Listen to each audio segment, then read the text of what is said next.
Barley broth with chicken தயார் செய்யும் விதம்.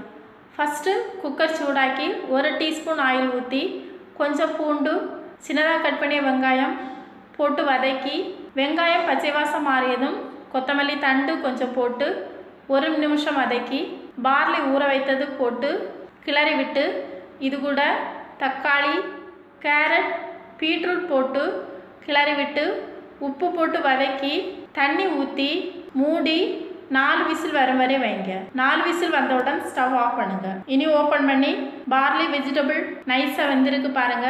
இது கூட சிக்கன் சின்னதாக கட் பண்ணி பீசஸ் போட்டு மிக்ஸ் பண்ணி, வெந்தய இலை கட் பண்ணி போட்டு 10 மினிட்ஸ் வேக வைத்து, சிக்கன் வெந்தவுடன் ஸ்டவ் ஆஃப் பண்ணுங்க. ஒரு பிளேட்டில் எடுத்து டேஸ்ட் பண்ணுங்க. Very simple and healthy recipe barley broth with chicken ready.